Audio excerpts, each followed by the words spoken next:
And we are shifting our focus to the state of Bihar, which is currently a political battleground as we are nearing elections.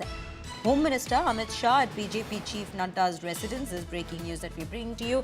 Key BJP core leaders meet ahead of Bihar polls. NDA seat sharing is yet to be finalized. Now, crucial meet is taking place to discuss the Bihar polls underway, and now key BJP huddle is taking place right ahead of the BJP poll panel meeting that is also scheduled. So right now, these are the details that we're bringing to you at this given point. Sushant joining us on the broadcast to bring us more details. Sushant, आप हमें बताएं कि अभी और क्या जानकारी मिल रही है। ये काफ़ी क्रूशल मीट है जो कि होने वाली है, और अभी जो अंडरवे है, जो पोल पैनल मीट है, उसके पहले अभी जो जेपी नड्डा के घर पे ये जो मीटिंग बुलाया गया है वो भी काफ़ी इंपॉर्टेंट है, क्योंकि एनडीए की तरफ से सीट शेयरिंग अभी भी फाइनलाइज नहीं हुई है।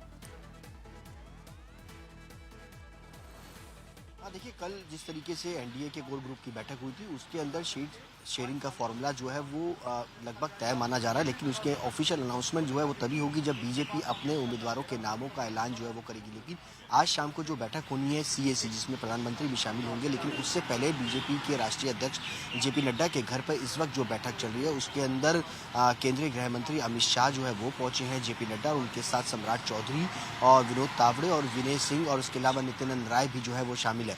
बीजेपी के जितने भी उम्मीदवार होंगे उनके नाम कौन कौन होंगे, क्योंकि अभी फिलहाल अगर जाए तो एक सीट पर तीन नामों की चर्चा चल रही है, लेकिन उन तीन नामों में से एक नाम को फाइनल करना को लेकर के मंथन जो है वो इस वक्त बीजेपी के राष्ट्रीय अध्यक्ष के घर पर इस वक्त जो है वो चल रहा है। जब ये पूरे नाम जो है वो फाइनल हो जाएंगे उसके बाद देर शाम को सीएसी होगी जिसमें प्रधानमंत्री भी शामिल होंगे, जिसके बाद ये पूरा फैसला जो है वो लिया जाएगा कि आखिरकार बीजेपी के जितनी भी सीटों पर उम्मीदवार उतारे जाएंगे, लगभग अगर माना जाए तो बीजेपी जो सूत्रों की माने तो लगभग 101 सीटों पर अपने उम्मीदवारों को जो है वो उतार सकती है। तो 101 सीटों का जो फॉर्मूला बीजेपी जो है वो रखेगी, और हो सकता है कि जेडीयू को लगभग 102 के आसपास सीटें जो है वो गठबंधन के साथ रहें। तो इन सीटों पर जो बीजेपी है वो अपने पहले उम्मीदवारों के नामों का ऐलान जो है वो सीएसी की बैठक के बाद जो है वो कर सकती है।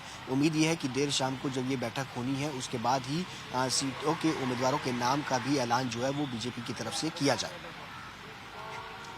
जी सुशांत, हमें ये सारी जानकारी देने के लिए धन्यवाद। Well viewers, that is what we are picking up at this given point. The NDA seat sharing, all eyes being fixed on the NDA seat sharing equation that is still being discussed at JP Nadda's residence, as Amit Shah has also reached and the meeting is currently underway.